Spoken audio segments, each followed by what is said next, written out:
Little things have the remarkable power to alter the trajectory of someone's life, often for the better.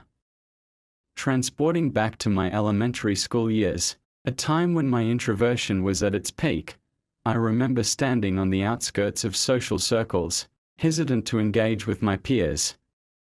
Let me take you on a journey through those memories. In those early years, I was an outlier in the bustling classroom, often opting for solitude over interaction. The title of the unusual one seemed to have found a place with me, and I grappled with forming connections until the 4th grade. By 2nd grade, my attempts at camaraderie had been depleted, leading me to a resignation of sorts. Amidst this backdrop, an unassuming figure stood out, the school's janitor, a beacon of solace. Each day, I would eagerly await the janitor's presence. A silent camaraderie formed as I greeted her with a radiant smile, often followed by a warm embrace before I headed to breakfast. Upon finishing, I would slip into the teacher's lounge, a place of refuge for my developing friendship with the janitor. There, she would sneak me a cookie or prepare a small cup of tea, occasional indulgences that felt like whispered secrets between kindred spirits. My mother, in her wisdom, had given her blessings to these heartwarming breaks.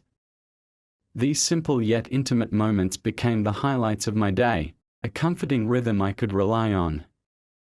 But as the world grappled with a pandemic during my 5th grade year, my world contracted, leaving me distanced from the embrace of the janitor's company. It wasn't until the dawn of the following year, during my 6th grade journey, that I found myself face to face with the transformative power of our connection. The passage of time had lent me perspective, allowing me to comprehend the subtleties of human emotions and stories.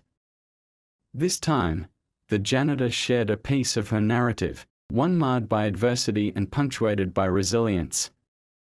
With a mixture of vulnerability and strength, she unveiled the struggles she faced due to her language and cultural differences.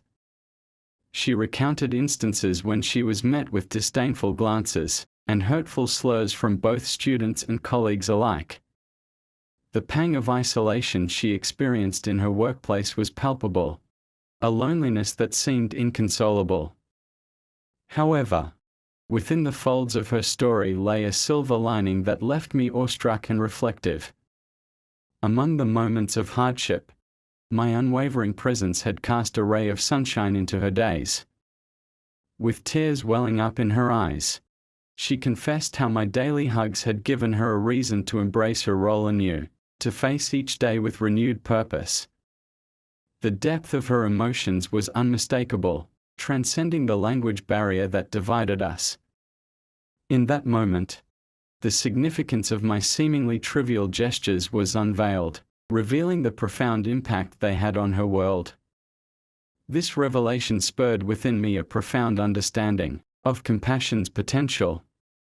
It became evident that even the simplest acts of kindness could set in motion ripples of transformation, altering the course of someone's journey in ways we might never fully appreciate.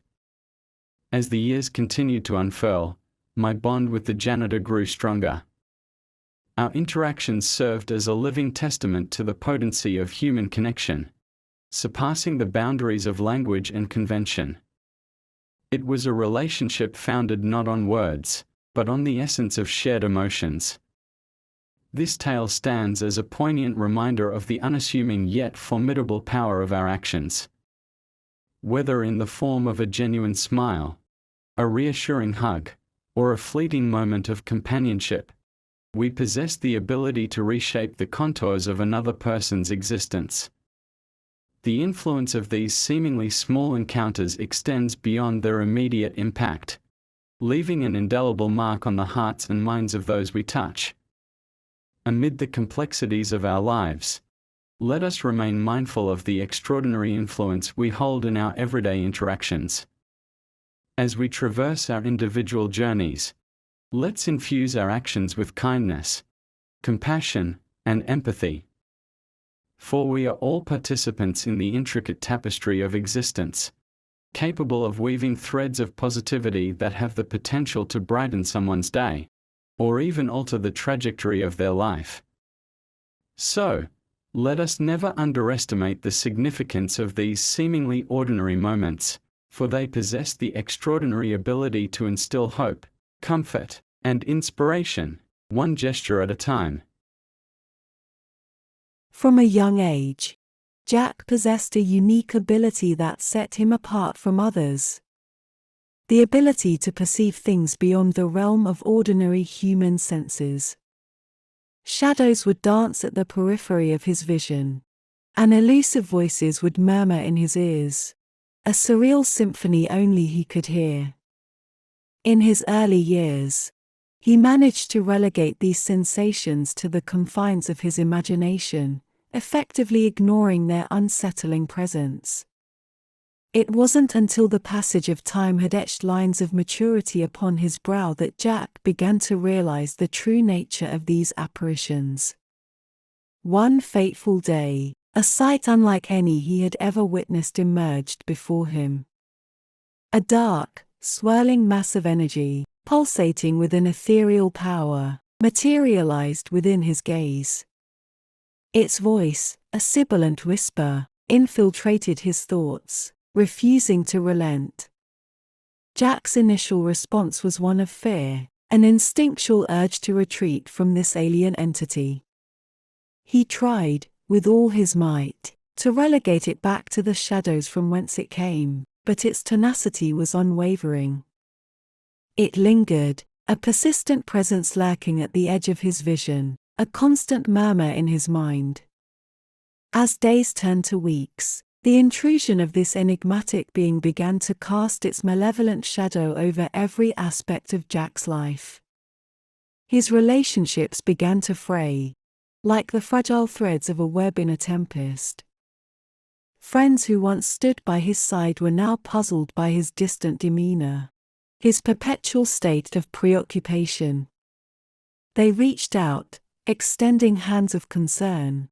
Yet Jack's inability to articulate his torment led him to push them away, further into the abyss of isolation. His girlfriend, a pillar of support, found her patience wearing thin, her frustration culminating in her eventual departure. Now, Jack stood alone, ensnared in the unrelenting grip of an entity visible only to him, a haunting presence that clung like a specter. The entity's whispers grew bolder, insidiously creeping into his thoughts, painting visions of annihilation and upheaval. It spoke of a power that could reduce the world to ash, a chilling promise of devastation that began to corrode Jack's grip on reality. His once steadfast sanity seemed to dissolve, leaving him adrift in the turbulent sea of his own mind.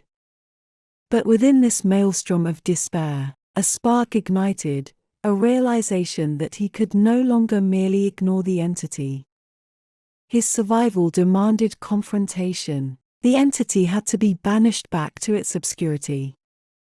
Summoning every ounce of his dwindling resolve, Jack embarked on a quest for salvation, guided by a glimmer of hope that had managed to pierce the shroud of darkness. In the company of a support group comprised of kindred souls who had also encountered inexplicable beings, he found solace. Their collective wisdom became a beacon, illuminating a path that led him towards confronting his deepest fears. Weeks turned into a grueling battle of wills, a confrontation between the mortal psyche and an enigmatic force from realms beyond. Jack's journey was a testament to the indomitable strength of the human spirit, as he harnessed his newfound courage to directly face the entity that had held him captive. With unwavering determination, he quelled the tempest within, learning to wield his fear as a weapon, striking at the very heart of his tormentor. The battle waged on, each day a tumultuous struggle, but Jack's resilience never wavered. His spirit, fortified by the support of his fellow travelers and his unrelenting drive to reclaim his life, carried him through the storm. Slowly, agonizingly, the entity began to recede, its malevolence consumed by the very shadows it had emerged from. Jack emerged from this crucible victorious, a triumphant hero in his own story, having faced down a cosmic malevolence that had sought to devour him. As the tendrils of darkness retreated, a weight lifted from Jack's shoulders, and he could finally breathe without the crushing burden of his ordeal. Emboldened by his conquest, he reached out to those he had inadvertently distanced in his struggle, extending apologies and explanations.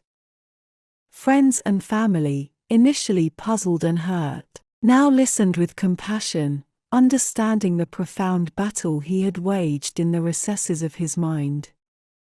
Jack emerged from his harrowing journey not unscathed, but profoundly transformed.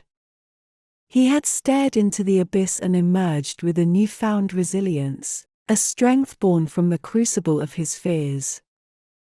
The shadows that had once harbored only uncertainty now held no power over him. They held secrets, yes, but no longer did they elicit trepidation. He had shattered the chains of his own limitations, proving that even in the face of the most insidious darkness, the human spirit could prevail. In the end, Jack's story became a testament to the power of self-discovery, resilience, and the unbreakable bond between shared experiences. Through his journey, he learned that confronting one's deepest fears could unveil a wellspring of inner strength, transforming adversity into a catalyst for growth. And so, he stepped forward into the future, his heart unburdened, his spirit unyielding, and his gaze unafraid of the shadows that danced at the edges of his perception. In the bustling and dynamic environment of Crestview International Airport, my name is Officer Davis, and alongside my steadfast K-9 partner, Coco, we undertake the crucial responsibility of ensuring the safety and security of the terminals. Coco, a remarkable Belgian Malinois, stands out not only for his distinctive appearance but also for his exceptional olfactory capabilities, which make him an invaluable asset in our mission.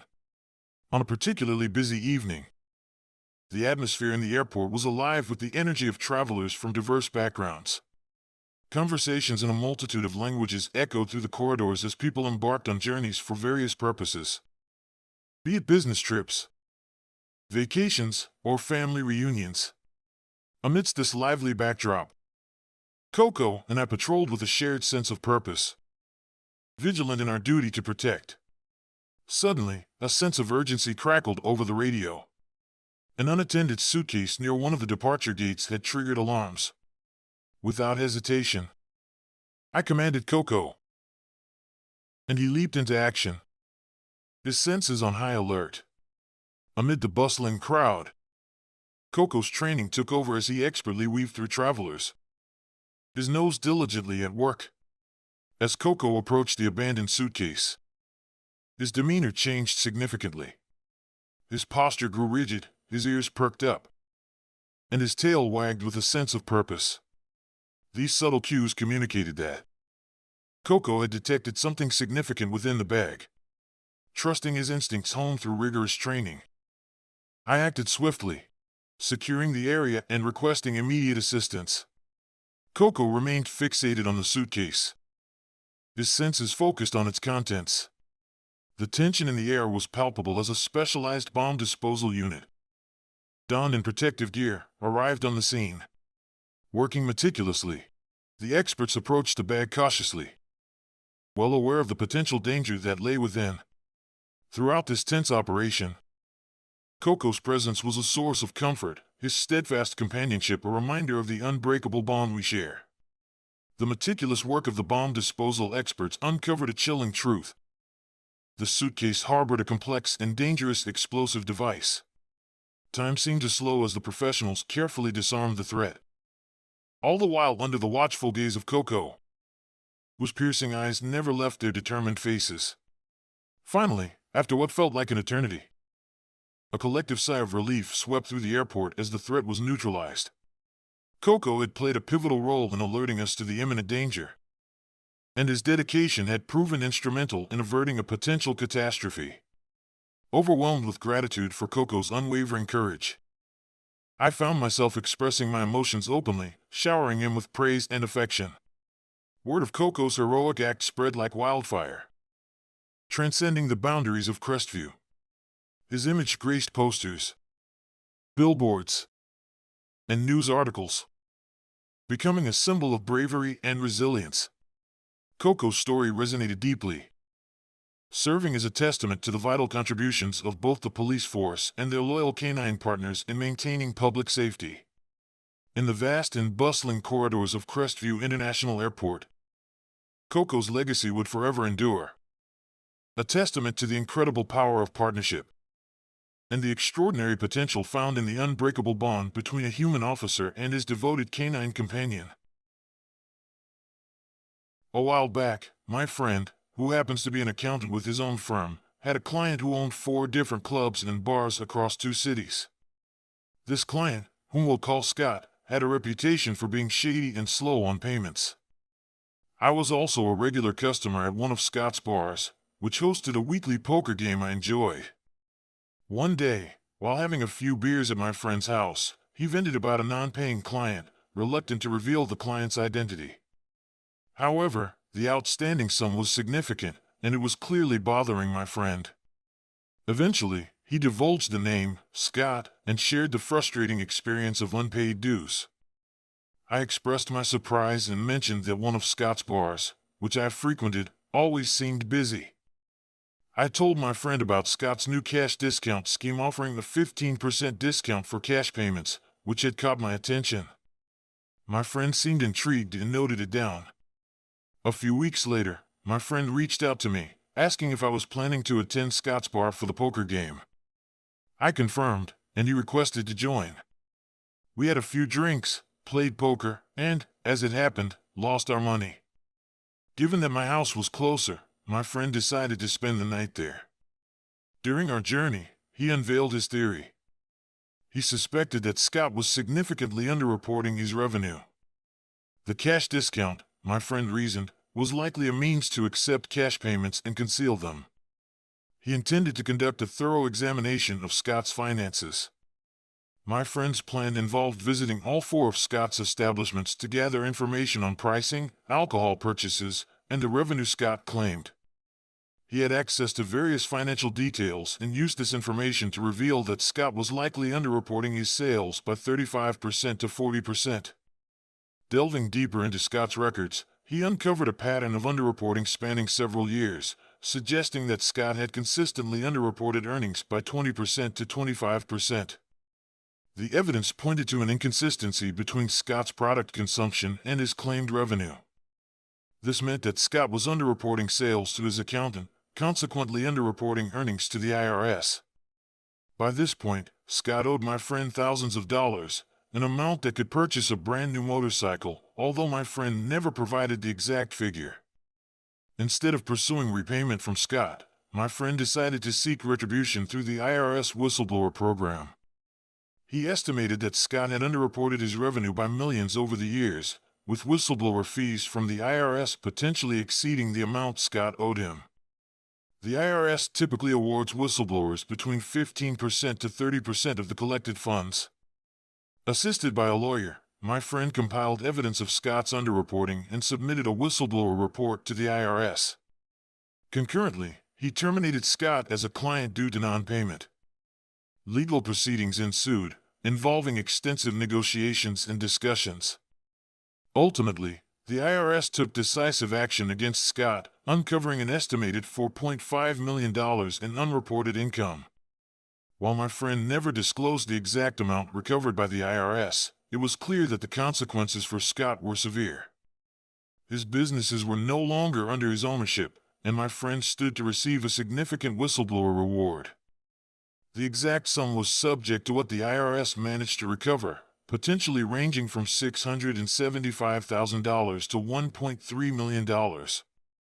When I asked my friend about the final amount he received, he simply responded, "I no longer have a mortgage, and it would have been much cheaper for Scott to pay me."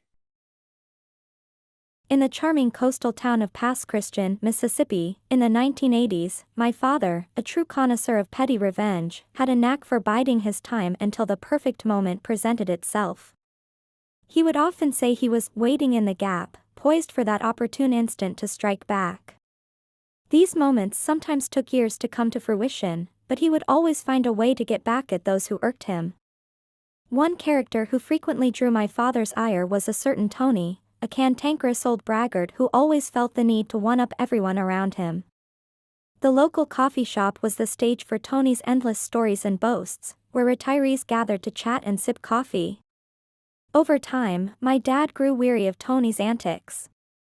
One fateful day, as he was strolling away from the coffee shop and past the local library, he noticed they were selling old books for a mere dime each.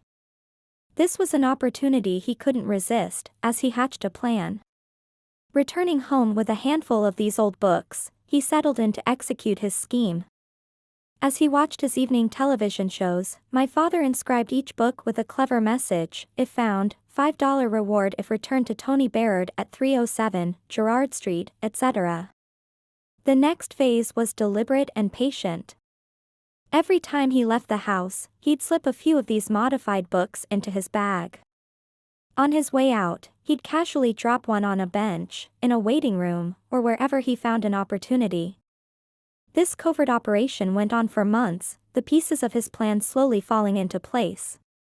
Meanwhile, Tony's life took an unexpected turn.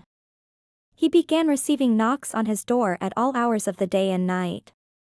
Standing at his doorstep were a motley crew of individuals, each clutching one of the incriminating books. College students, homeless individuals, couples with children, and many more, all united by the belief that they were returning Tony's book for a promised $5 reward. Tony, bewildered and infuriated, would snatch the book from their hands. However, his troubles were just beginning. Each person who had ventured to his doorstep came with a unique tale of the long journey they had made to ensure Tony got his book back. Their narratives were filled with expectations of the reward they had been promised, and Tony's face would contort in frustration as he realized he had to pay up, again and again. Each time the doorbell rang, it cost him another $5, and this cycle persisted for an extended period. Tony remained the same old jerk he'd always been, and my dad still found his antics annoying. However, my father would chuckle with satisfaction, knowing how his covert operation was driving Tony mad.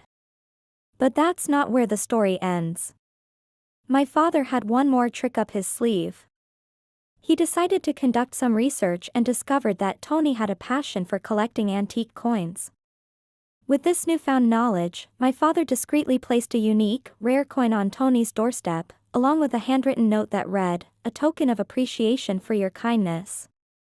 Tony, perplexed by this unexpected gesture, was left speechless. The two men, unbeknownst to each other, had orchestrated their own petty acts of revenge. In the end, it was a tale of unexpected twists and humorous retribution that kept the small town of Pass Christian buzzing with curiosity for years to come. When I was in my early 20s, I owned a trusty hand-me-down Acura Integra that I'd had since I was 16. Though my parents initially loaned it to me, I paid for everything, including repairs, insurance, and gas. My stepdad, a skilled mechanic specializing in racing and show cars, used to take care of the repairs, but as I moved farther away, I had to manage it myself. One day, I was cruising down the road when disaster struck. Smoke and steam billowed from under the hood, sending me into a mini panic. I quickly pulled over and dialed AAA for assistance. They dispatched a tow truck to take my car to their garage for repairs. Arriving at the garage, I was informed that the mechanic was examining my vehicle. Anxiously, I waited for the verdict, and when the mechanic finally emerged, his expression seemed concerning. "Your radiator has blown," he declared, adding that it would cost around $2,000 to replace it. My heart sank because that was more than the car was worth. But then, he grinned slyly and suggested, "Here's an offer for you. I'll pay you $2,000 for your car, and you won't have to worry about the repairs." It set off alarms in my head. Something wasn't right, and this mechanic was trying to scam me. I maintained my composure and told him I needed to make a few phone calls. Stepping out of the office, I quickly reached out to my stepdad, who happened to be an expert in the field. I laid out the situation, and he advised, "Don't sell the car. This guy is probably trying to get his hands on it to modify it. Ask him to show you exactly where the problem is in the engine. If he complies, take pictures and send them to me. If he refuses or tries to dissuade you, have the car towed to another shop. Do not let them do any repairs until I verify." Returning to the office with my troubled face intact, I inquired if the mechanic could show me the exact issue in the engine. The manager fetched him, and much to my dismay, the mechanic adamantly refused, claiming that I wouldn't understand it anyway and the damage was too severe. He provided every excuse in the book to avoid showing me. I put on my best act, informing them not to proceed with any repairs and announcing my intention to tow the car to a different shop. They were displeased and attempted to dissuade me once more, but I held my ground. I contacted AAA to see if they could cover the towing to another location, but to my disappointment, they refused since my car was already at a AAA-approved garage. Consequently, I arranged for a tow myself, having it taken to a shop with an excellent reputation just nearby. Online reviews raved about their integrity and how they never pushed unnecessary repairs on customers. However, shortly after the tow, I received a call from AAA. They found my decision to change garages rather peculiar and decided to follow up. I recounted my entire experience to the lady on the other end of the line, and she fell into a shocked silence. She questioned, "Do the mechanics there have AAA logos on their vehicles?" To which I replied, "Not just one, but every tow truck has no less than 6 AAA logos, and their website is littered with AAA insignia." Her silence persisted as she busily typed away on her end. She finally assured me that they took such matters very seriously and that justice would be served. A week later, I decided to check on that shady garage. To my satisfaction, all the AAA logos were gone, and their status as an AAA-approved business had been revoked. They had lost the AAA certification as a consequence of their deceitful conduct. Ultimately, my trusty Acura was fixed properly, and justice had prevailed against the rogue mechanics and scrupulous scheme. 2 years ago, I was deeply engrossed in my side gig as a book reseller. My usual sources included garage sales, estate sales, and the like. However, twice a year, I had a unique opportunity: college students in a rush to unload their textbooks before they became outdated. One fateful day, I stumbled upon a Facebook Marketplace listing that seemed like the golden ticket for my reselling venture. The post advertised a nearly pristine textbook, valued at around $30 on its own, accompanied by an online course code worth well over $100. The catch was that the seller was offering both the book and the code for just $50.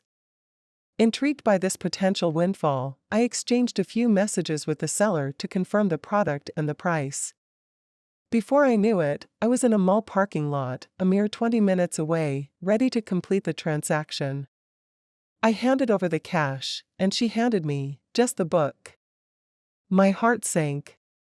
I inquired about the course key, and that's when her tone shifted. She casually remarked that the code was valuable and informed me that the $50 only covered the cost of the book. To make matters worse, she seemed initially reluctant to refund me even for the book itself. An hour's drive and a wave of frustration later, we parted ways, the taste of disappointment lingering. But I wasn't one to let this injustice slide. Revenge was on my mind, and I patiently waited for the right moment to strike. A week later, I noticed the same posting back up on Facebook Marketplace, except this time, the asking price had ballooned to $150. This was approximately what the book and the course code would cost if bought brand new from a reputable seller, and I guessed that she might have trouble finding a buyer at this price. With college reselling season winding down, I figured that I had some time to devise a cunning plan. So, I hopped onto an alternate Facebook account, a creation with a fabricated name and profile, and messaged the seller. I concocted a desperate story about urgently needing the book and the course key, willing to pay a handsome $300, as my college was a good hour's drive away and my professor was threatening to dock my grade for not having the required materials for the next day's class. I even played the "I don't have a car" card to enhance my appeal. She couldn't resist the allure of an extra $250 on top of what she had almost secured the previous week, and hastily agreed to my proposition. I assured her that I'd be done with my shift at 9 p.m. and that she should meet me at my college. To make it sound authentic, I mentioned that I might be busy with side work, but told her to inquire about me up front, and the staff would guide her. As the clock struck 9, I received a message from her, "I'm here." Little did she know, that would be the last message she ever sent me.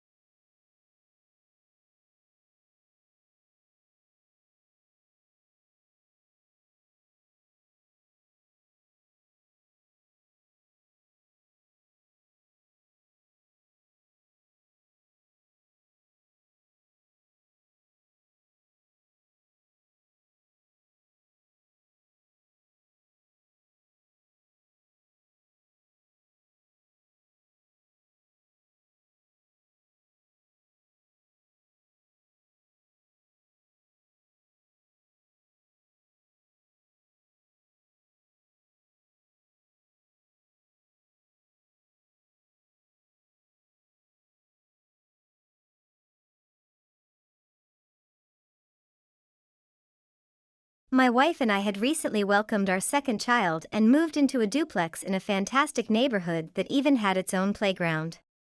After settling in, we introduced ourselves to our neighbors, who were mostly younger people but seemed friendly enough. On the first day after moving in, we were shocked to discover that our neighbors had left their 7-year-old child, on a school day no less, outside our door with a bag of goldfish and a note asking us to look after him while they went out. This prompted us to make our first call to Child Protective Services, CPS. We quickly formed a close bond with the older gentleman living next door, who enjoyed repairing bikes as a hobby, and the neighbor next to him who had a passion for woodworking. They were always eager to visit with our kids and would even send their own grandchildren over to play. Our friendly neighbors warned us about the trouble caused by the people living upstairs. Indeed, they had constant traffic coming and going, along with noisy parties every single night. Sadly, this was a grim reality, and it escalated to the point where we couldn't sleep due to the commotion. We had several confrontations that turned into full-blown shouting matches. Our landlord was utterly unhelpful and refused to take any action against the disruptive tenants. Determined to find a solution, I waited for the right opportunity. One fateful night, our rowdy upstairs neighbors returned home in their red Mazda 3, which was severely damaged. It was evident that they had been in an accident and fled the scene. I immediately contacted the Royal Canadian Mounted Police, RCMP, to report the incident, hoping that at the very least, they would face consequences. Little did I know, I had unwittingly set off a chain of events. As it turned out, the troublemaker had an outstanding warrant for his arrest related to drug trafficking. That night, he was taken away in handcuffs, and shortly afterward, CPS was once again at the door of entitled woman number 2. They had left their son home alone, not once or twice, but every single day. My wife decided to do some online sleuthing and located the mother on Facebook. Using public record searches, we discovered that they owed nearly $48,000 to a rental company called Easy Home. Apparently, they had taken off from their previous address with all their belongings, including TVs and an extensive sound system. Just 48 hours later, the sheriff arrived with a box truck to empty their house, confiscating everything from beds and couches to TVs and that annoying subwoofer system. CPS soon followed and removed the child from the house. It was difficult to see the child being taken away, but we couldn't ignore the fact that he had been neglected. He was consistently underfed, always in the same tattered clothes, which were falling apart. We went out of our way to ensure he had proper meals whenever possible. As for the troublemaking neighbor, he went to jail for drug possession. He had hidden drugs in a dresser that was confiscated. Entitled woman number 1 was also incarcerated for assaulting the sheriff, but the story took a turn for the better with entitled woman number 2. As far as I know, she turned her life around after losing custody of her son. She completed multiple programs to overcome her issues, started working to provide for her child, and I ran into her a few years ago when she thanked me for my actions. In the early days of 2020, my wife and I had just welcomed our second child and moved into a cozy duplex in a charming neighborhood. The locale had everything we could hope for, including a dedicated playground. The initial excitement of our new abode, however, was soon dampened by the realization that our neighbors were far from ideal. Our new neighbors, who were a group of younger individuals, initially seemed okay.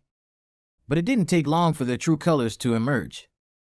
On our very first day in the neighborhood, we were shocked to discover that they had left their 7-year-old child, who should have been at school, outside our front door. They had provided him with nothing more than a bag of goldfish and a note, imploring us to watch over him while they were out. This situation quickly led to our first call to Child Protective Services, an unfortunate introduction to the challenges of our new neighborhood. Despite the initial rough encounter, we managed to build rapport with some other neighbors. There was an elderly gentleman living next door who enjoyed fixing bicycles as a hobby, and our immediate neighbor had a knack for woodworking. He would often visit us, checking in on our kids and even sending his grandkids over to play with them. It didn't take long for us to hear about the troublemakers living upstairs from us. Our upstairs neighbors were a constant source of disturbance, with frequent foot traffic and nightly parties that left us sleep-deprived. The situation deteriorated to the point where confrontations became inevitable, leading to heated shouting matches. Unfortunately, the landlord was of little help, refusing to take any action to resolve the issue. The turning point in our plight came when our boss, a person whose abrasive nature was infamous, insisted I miss my older sister's birthday to come to work on a day I had already booked off. Nobody in our department had any love for him, and the resentment was spreading like wildfire. In response to the escalating issue, we decided to gather evidence against him. Around 10 colleagues in our department joined forces, pooling together any evidence of his disregard for scheduled holidays, inappropriate language, and outright abusive behavior. We diligently documented everything in a shared Google Doc, building a compelling case against our boss. The coup de grace in our plan was capturing one of his explosive tantrums on video. To ensure the most incriminating evidence, we deliberately orchestrated an incident where the youngest and smallest member of our team would be the target. She purposefully made a beginner's mistake in her paperwork, a move practically guaranteed to set him off. Predictably, he took the bait, launching into a blistering tirade. Our boss had a penchant for berating employees in front of the entire department, aiming to exert control and rule through fear. But this habit worked to our advantage, providing us with the perfect opportunity to film his outburst from behind our desks and add it to our growing collection of evidence. In our company, there was a flawed email system, allowing anyone to send a mass email to an entire department by simply having the department's name and manager's name. Astonishingly, all this information was readily available to employees. Seizing this opportunity, we created a burner email and, at 10 a.m. one morning, sent the Google Doc via email to every employee in the company. We labeled the subject, boss's name, vital information, branch name, department name. The email promptly reached our boss, and the ensuing turmoil in his office was palpable as bewildered employees from across the company contacted him, demanding an explanation. HR initiated a cursory investigation into his conduct and subsequently took heavy disciplinary action. While he wasn't directly fired, it was understood that he chose to resign. A month later, he was gone, replaced by a new manager who, while not perfect, was certainly less tyrannical. The expressions of satisfaction that played across our faces throughout this entire ordeal were truly a sight to behold. Travel back in time to the bustling cityscape of the 1980s, and you'll find my mom navigating the hustle and bustle of her college years. She was dwelling in a cozy city apartment conveniently located within a stone's throw of her university campus. But like many urban dwellers, she soon discovered that finding a parking spot in the city was an infuriating odyssey. The city's parking scene was no different than the mazes of any bustling metropolis. The scarcity of available spaces seemed designed to test one's patience and resourcefulness. Even when my mom was within arm's reach of her university's hallowed halls, parking became an ordeal in itself. It was in this tumultuous setting that my mom's landlord extended a gracious offer. He had a vacant parking spot located right by her apartment building, and he presented her with an opportunity that appeared as a lifeline amidst the parking chaos. The arrangement was straightforward. She paid the requisite fee, and in return, the spot was designated as her exclusive parking space, her personal haven in the concrete jungle.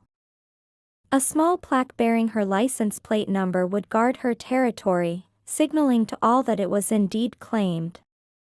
The initial period following this agreement went off without a hitch. My mom relished the convenience of having her parking spot right within arm's reach.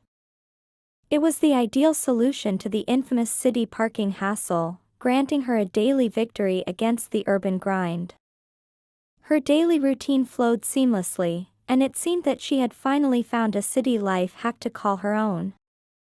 However, the peaceful equilibrium was shattered on that one fateful day, a day that will forever be etched in her memory. An audacious individual, driving a modest car, the make and model remained shrouded in obscurity, decided to usurp her designated parking space for themselves. This presumptuous act quickly evolved from a minor inconvenience to an escalating predicament. Initially, my mom decided to extend the benefit of the doubt, hoping that the miscreant would recognize their error and cease their unauthorized occupation.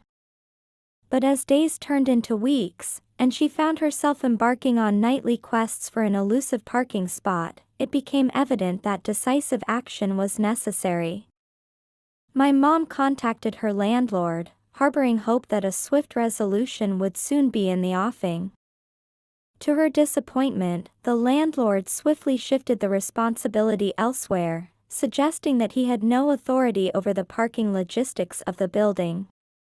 In essence, he distanced himself from the issue, as my mom couldn't help but suspect that his motivation primarily revolved around safeguarding his rental income. In this state of powerlessness, the landlord's message was clear: the only effective course of action was to have the unauthorized vehicle towed. It seemed like the perfect solution in theory, however, the practicality was challenging. My mom would have to front the towing fee, an amount she couldn't afford to relinquish. On top of that, she would later need to recover the costs from the perpetrator, which would require sharing their name and address with the towing company. This dilemma could have amounted to an insurmountable roadblock, had my mom not decided to embark on her own ingenious plot for retribution. Summoning the support of her then-boyfriend and two of his adventurous friends, my mom devised a plan to take matters into her own hands. Together, they meticulously orchestrated their strategy.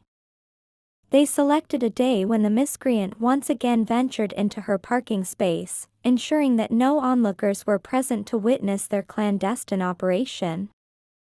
Their tactics were innovative and required absolute precision. The scheme involved lifting and shifting the car using synchronized swinging and bouncing motions, inching it forward with each calculated move.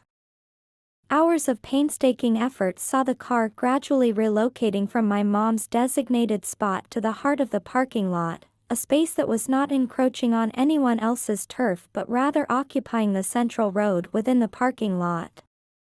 Their triumphant accomplishment was punctuated by the owner of the transplanted car returning to find their vehicle marooned in an unfamiliar and unauthorized location.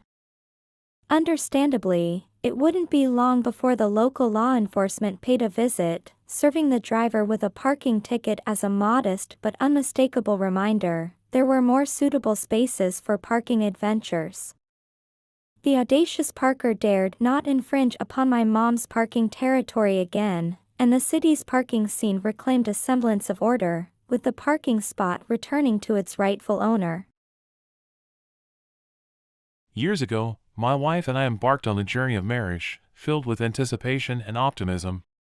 Our first shared home was a cozy one-bedroom apartment that had remained vacant for an extended period. It was situated in the heart of the city, conveniently close to my wife's university. While our new abode was far from spacious, it was a sanctuary of love for us. One peculiar detail about this particular unit was its recent history. It had remained unoccupied for quite some time before we arrived. The mystery behind its vacancy was something we had never pondered until a peculiar series of events unfolded. As we settled into our new life together, we were blissfully unaware of the neighbor on the other side of our only shared wall. This neighbor was an elderly woman. Her presence felt more by the thin wall that separated our lives than any direct interaction. While she never spoke to us, she was not overtly rude either.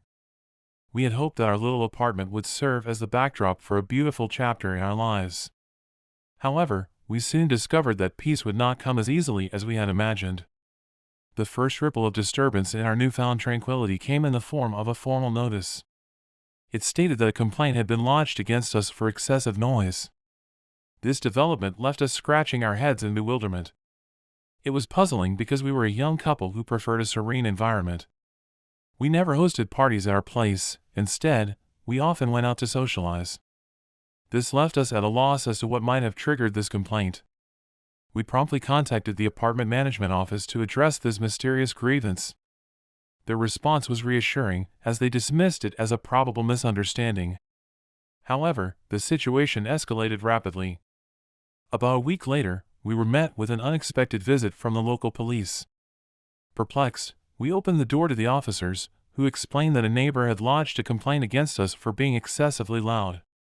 At that particular moment, we were merely sitting in our living room, watching TV at a reasonable volume. We showed the officers this and received their apologies as they acknowledged the absurdity of the situation. They soon left, and we hoped that this would be the end of our peculiar ordeal. Unfortunately, it was not. This pattern repeated itself several times over the following months. We were visited by the police on various occasions, each time bewildered by the noise complaint. In one baffling incident, we had just returned from a quiet movie night out, only to find the police at our doorstep. We handed them our ticket stubs as evidence that we had not been making noise. To emphasize our innocence, we invited the officers into our darkened and silent apartment, where there was no sign of any disturbance. As a result, the officers took note of our situation and assured us that they would take steps to address this ongoing issue. As time passed and the encounters with law enforcement persisted, we grew more convinced that we had identified the culprit behind these unfounded complaints. The elderly lady next door seemed to be the most likely suspect. Her continued silence toward us was a sharp contrast to her readiness to engage the authorities in our supposed transgressions. She was the common denominator in this increasingly frustrating scenario. One day, as we were returning to our apartment, we noticed her pulling into the parking area shortly after us. It was at that moment that my wife decided to initiate a conversation with her, hoping to find a resolution to this bizarre situation. With a smile on her face, she approached the elderly neighbor's car and offered a friendly greeting. In response, the elderly woman locked herself inside her vehicle and began to cry. Sensing her distress, we retreated, leaving her to cope with her emotions. My wife was determined to resolve this issue, so she promptly headed to the apartment management office. Meanwhile, I remained at home, peeking through the peephole, anticipating the unfolding events. This elderly neighbor, who relied on a walker for mobility, eventually reached my door while making her way back to her apartment. With her passing by, I seized an opportunity to convey my frustration. I reached back and gave my door an abrupt and forceful kick, causing a loud thud. Shocked by the unexpected noise, she screamed, lifting her walker into the air and hurriedly retreated to her apartment. I knew what would follow and turned on the vacuum cleaner, not to clean but to provide an auditory cover for what was to come. As anticipated, a few minutes later, the police arrived at our door. I powered down the vacuum and opened the door. The officers seemed skeptical and asked if I had struck my door while the elderly neighbor was walking past. I was taken aback by the accusation but maintained my composure and denied any involvement in such an act. I emphasized that I would never engage in such a childish and disrespectful action, particularly against an elderly woman. Whether the officers fully believed me was uncertain, but they accepted my explanation. The breaking point had been reached. Following this disconcerting encounter, our troublesome neighbor was not permitted to renew her lease a few months later. She was cited for misusing the emergency 911 line to report baseless incidents, and we were granted an order of protection to maintain the peace we had longed for since moving into our small but peaceful one-bedroom apartment. Once upon a time, in the vast expanse of the internet, a 24-year-old man named Mark found himself in a peculiar and ultimately painful long-distance relationship. Mark, an empathetic and somewhat paranoid individual, had met a woman named Sarah, who was 27 years old, on an online platform. Their connection was instantaneous, sparking a virtual romance that seemed almost too good to be true. Within just a week of getting to know each other, Mark and Sarah decided to make their connection official.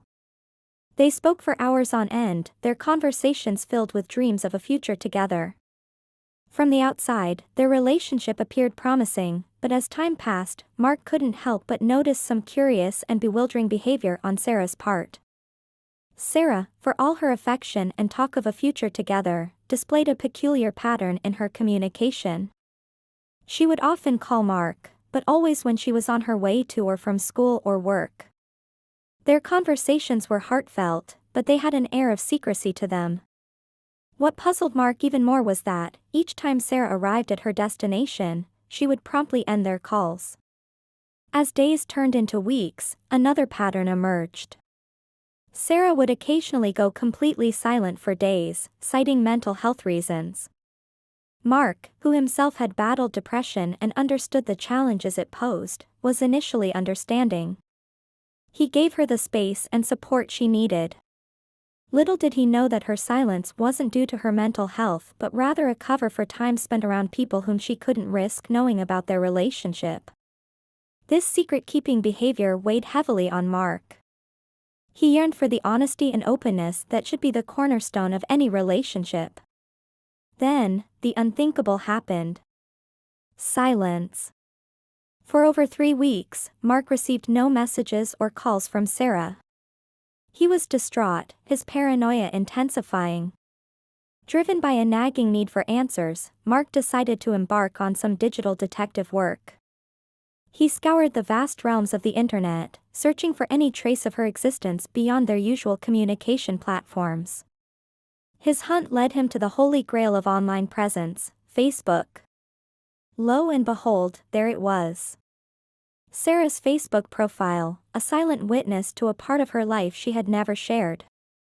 Mark delved into the depths of her profile and what he found was shocking. In a life-altering revelation, he discovered that Sarah had tied the knot in August, a mere few months ago. The realization hit him like a ton of bricks. Sarah had been in a committed relationship since 2018, even as she carried on with Mark and referred to him as her future husband. She had painted vivid dreams of a life together, while in reality, she had already said her vows to another man. Dismayed and outraged, Mark knew he had to take action. His core belief in relationships was based on transparency and faithfulness. He couldn't stand idly by while Sarah's deception persisted. In a bold move, he tracked down her husband on Facebook and composed a message. He detailed every aspect of his relationship with Sarah, leaving no stone unturned, and attached photographs as undeniable proof. Mark understood that the revelation might change the course of their lives forever. Yet, it was a matter of principle and the pursuit of justice that compelled him to act. He believed that Sarah's actions had violated the sacred trust upon which relationships are built, and he felt she deserved to face the consequences of her actions. As he hit the send button on that fateful message, Mark knew that the ripples of his revelation would extend far and wide. The truth had been unearthed, and it was now in the hands of destiny to dispense the justice that was due. 2 years ago, I was engrossed in my side gig as a book reseller, always on the lookout for a good deal. Most of my inventory came from the usual sources like garage sales and estate sales. However, twice a year, I relied on college students eager to part ways with their textbooks, hoping to fetch a better price than what the campus bookstore offered. One fateful day, as I scoured Facebook Marketplace for potential bargains, I stumbled upon a listing that piqued my interest. It was a barely used textbook, valued at around $30, but what caught my eye was the accompanying online course code, a digital treasure worth well over $100.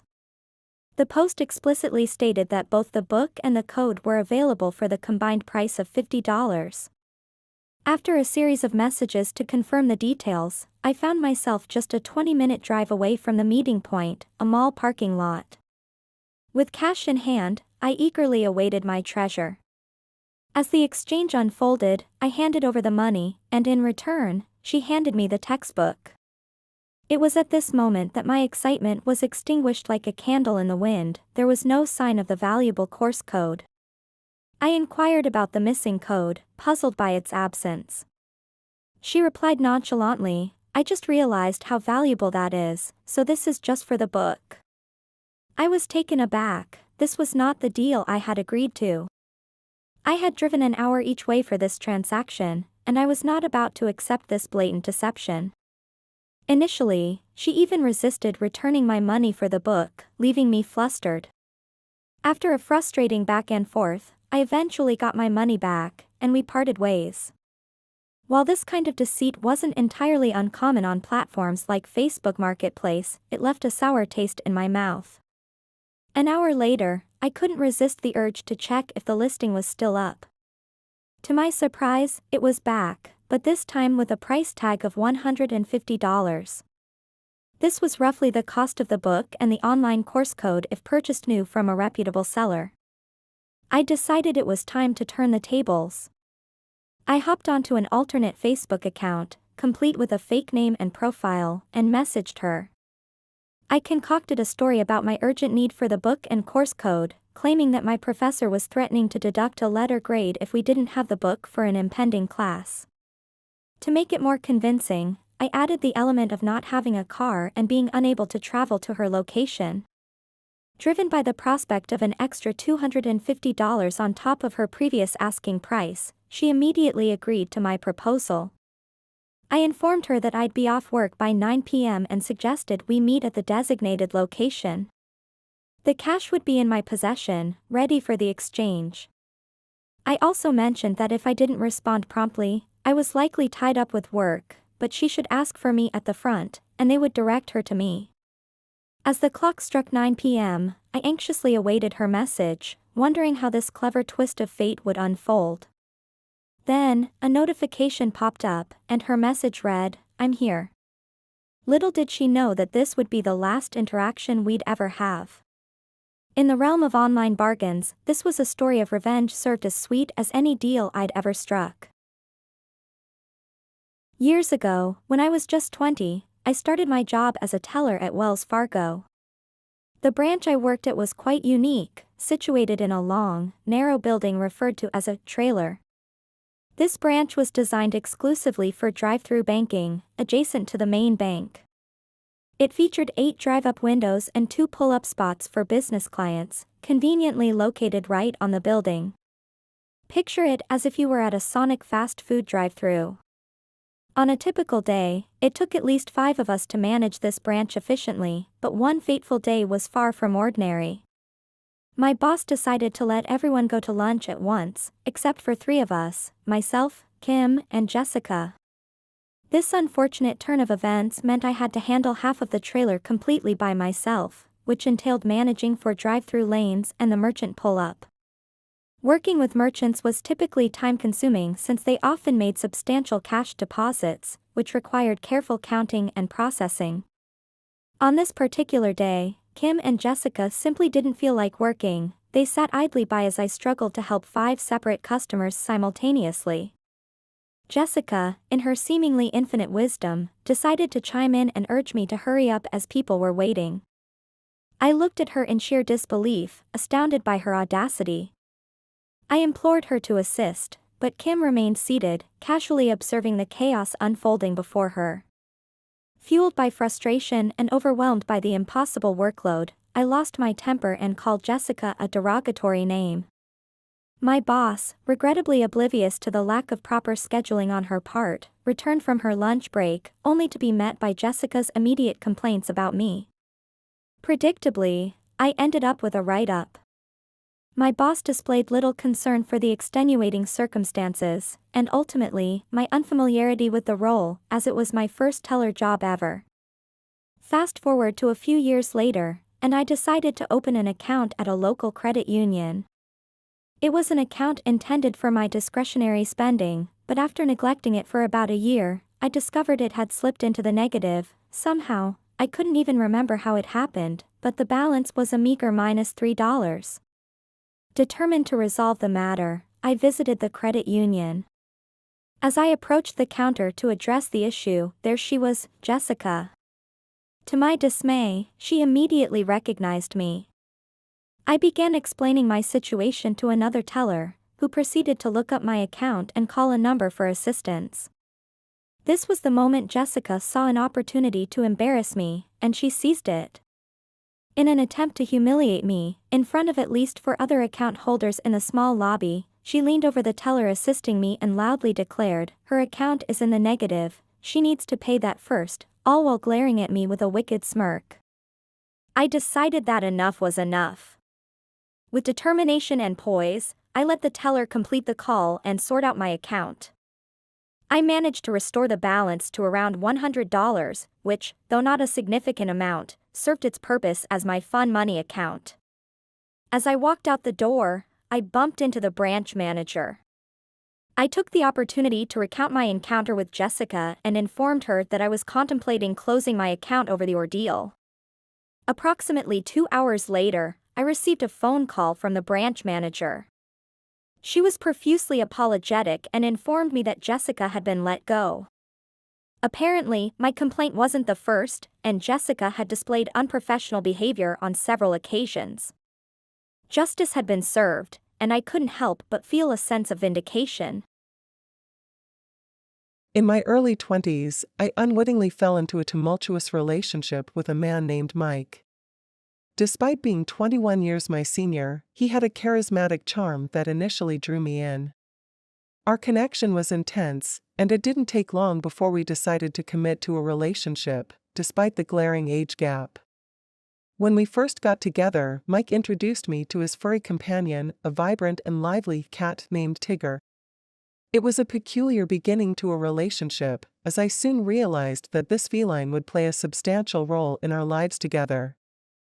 Over time, Mike decided to add another cat to our household, further solidifying our strange little family.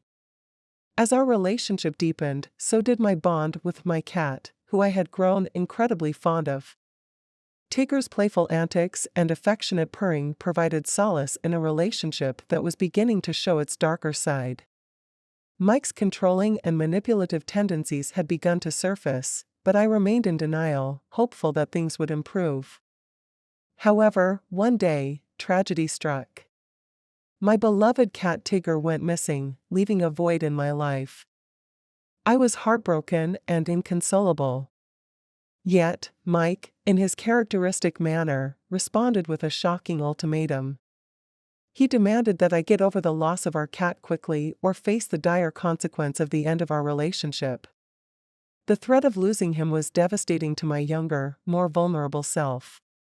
As our relationship continued to deteriorate, it became clear that Mike was using our cats as a means to manipulate me. I watched in anguish as he grew increasingly hostile toward my cat, whose disappearance he seemed to take as a chance to exert further control over me. The inevitable happened, and we eventually parted ways. However, this was not without its share of emotional turmoil. When we separated, Mike heartlessly informed me that I would never see Tigger again. This was an emotional gut punch, as I had grown extraordinarily close to the cat during our tumultuous 2.5-year relationship. Several years passed, and life took me on a different journey. I had long forgotten about the past, and I decided to open an account at a local credit union. It was a straightforward account, designed for my recreational spending. After about a year, I received an unpleasant surprise. My account balance was deep in the negative, and I couldn't even recall how this had happened. Nevertheless, it was a minor issue, with only around $3 at stake. Determined to rectify this financial oversight, I paid a visit to the credit union. There, I encountered an unexpected twist in my story. One of the tellers was none other than Jessica, Mike's cousin. She immediately recognized me, and our shared history added a layer of discomfort to an already awkward situation. As I approached the counter, another teller began the process of sorting out my account. I candidly explained the reason for my visit. But Jessica, seizing the opportunity to embarrass me, leaned in and loudly declared, her account is in the negative, she needs to pay that first. She then gave me a disdainful glare and smirk, undoubtedly relishing in the public humiliation. I managed to navigate the issue without causing a scene. After the ordeal was settled, my account held a balance of around $100, which was modest but sufficient for my intended use. I left the credit union, all the while nursing my wounded pride. As fate would have it, I unexpectedly crossed paths with the branch manager, who inquired about my visit and the experience I had with Jessica. I felt compelled to share the details of our encounter and expressed my contemplation of closing my account due to the unpleasant interaction. To my surprise, approximately 2 hours later, the branch manager personally contacted me and offered a heartfelt apology. She acknowledged that Jessica's behavior was unprofessional and not in line with their standards. Moreover, she informed me that Jessica had been let go from her position, as this wasn't the first complaint against her. I was taken aback by this swift resolution, and I couldn't help but feel a sense of satisfaction that justice had been served. As time went on, life carried me further away from the shadows of my tumultuous past. I moved forward, understanding that some chapters of our lives must remain firmly closed. However, I still couldn't help but occasionally reflect on the tangled web of relationships, both human and feline, that had once defined my world.